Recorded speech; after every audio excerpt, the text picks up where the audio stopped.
নমস্কার বন্ধুরা, পম্পার কিচেনে আপনাদের সকলকে স্বাগত। আজ আমি আপনাদের সাথে শেয়ার করব দুধের চুষি পিঠা।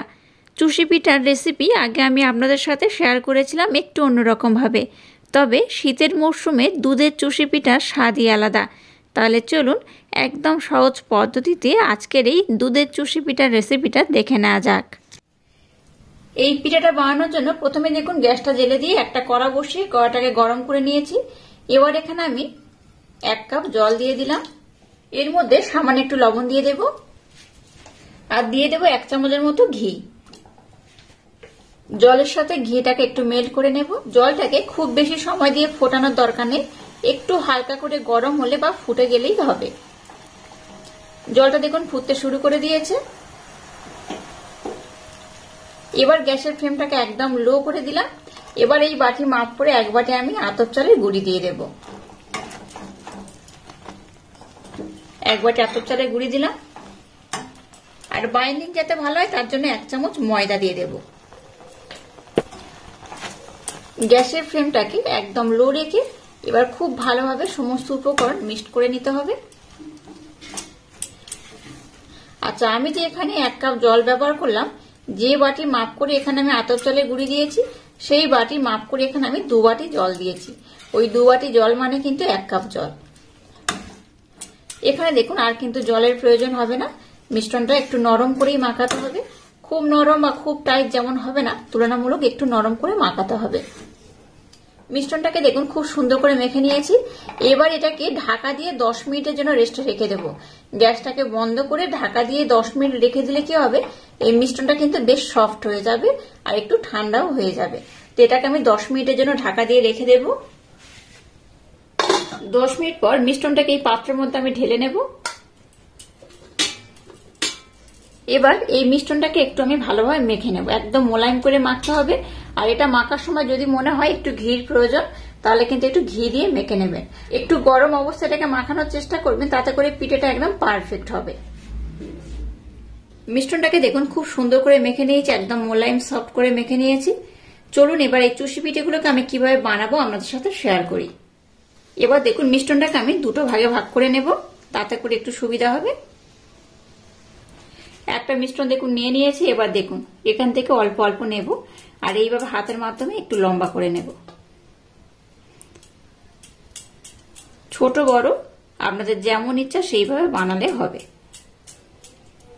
আচ্ছা, আমি একটা দেখিয়ে দিচ্ছি। দেখুন এই যে হাতের মধ্যে নিয়ে করছেন, কি করবেন, এই যে 2 প্রান্ত আছে একটু সরু করে দেবেন আর মিডিল পোর্শন একটু মোটা রাখবেন। তাতে করে কি হবে, এই পিঠেগুলো দেখতে বেশ ভালো লাগবে।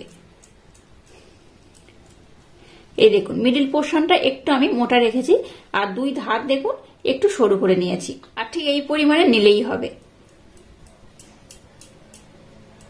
দেখুন কত বড় বড় হচ্ছে, দেখতেও ভালো লাগছে। একটু এইভাবে যদি বড় বড় করেন তাতে কি হয়, সময়টা একটু কম লাগে আর দেখতেও কিন্তু সুন্দর লাগে। তো আমি আপনাদের হাতের মাধ্যমে দেখিয়ে দিলাম। এবার দেখুন এরকম একটা গ্রেটার নিয়েছি, গ্রেটারের মাধ্যমেও কিন্তু আপনারা করতে পারেন।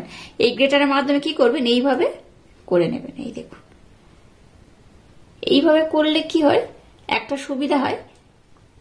এই দেখুন এইভাবে করলে এই যে ঝুড়ি ঝুড়ি অংশ হয়ে গেছে, এখানে আমি দেখিয়ে দিচ্ছি। দেখুন এই যে পড়েছে এখান থেকে অল্প নিয়ে একটু হাতের মধ্যে এইভাবে করে নেবেন।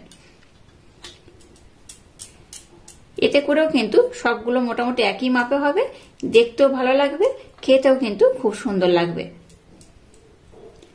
আর এই গ্রেটারের মাধ্যমে করলে দেখবেন একটু সরু সরু হবে, তাতে করে কিন্তু আরো দেখতে ভালো লাগে। দেখুন চুষি পিঠেগুলোকে আমি কত সুন্দর করে বানিয়ে নিয়েছি আর কতটা ঝরঝর হয়েছে দেখে বুঝতেই পারছেন। এই দেখুন খুব ঝরঝর করে খুব সুন্দর করে বানিয়ে নিয়েছি। চলুন এবার এই পিঠেটাকে বানিয়ে নেব। এবার দেখুন গ্যাসটাকে জ্বেলে দিয়ে একটা কড়া বসিয়ে দিয়েছি। এর মধ্যে আমি এখানে 1.5 কাপ লিকুইড দুধ দিয়ে দেব। এই 1.5 কাপ লিকুইড দুধ দিয়ে দিলাম। গ্যাসের ফ্লেমটাকে লো টু হালকা মিডিয়াম দিয়ে দুধটাকে একটু ঘন করে আমি ফুটিয়ে নেব। দুধটাকে দেখুন আমি কিন্তু বেশ ঘন করে জাল দিয়ে নিয়েছি। এবার দেখুন এখানে দিয়ে দেবো চুষি পিঠেগুলো, যেগুলো আমি খুব সুন্দর করে বানিয়ে নিয়েছি, সবটাই দিয়ে দিলাম।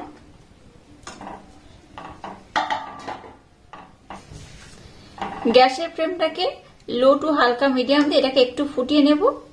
এই পিঠেগুলো কিন্তু খুব সহজে তাড়াতাড়ি নরম হয়ে যায়, তাই খুব বেশি সময় দিয়ে এটাকে কিন্তু ফোটানো যাবে না।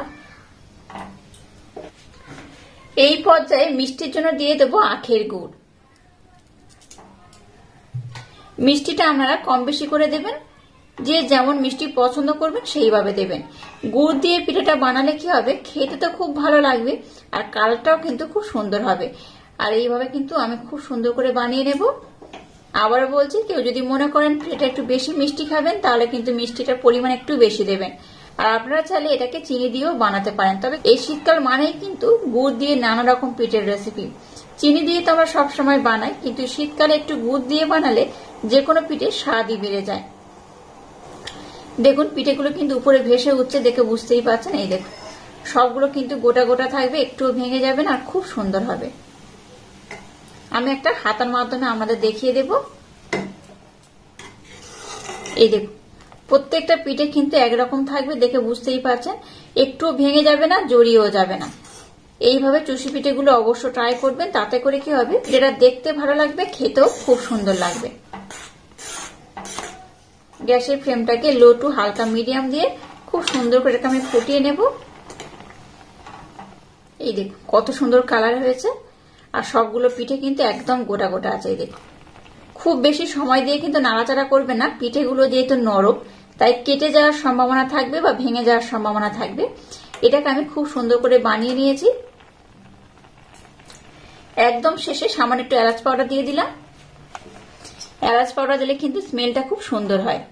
দেখুন আজকের চুষি পিঠেগুলো একদম রেডি হয়ে গেছে। খুব কম সময়ে কিন্তু এই পিঠেগুলো বানানো হয়ে যায়।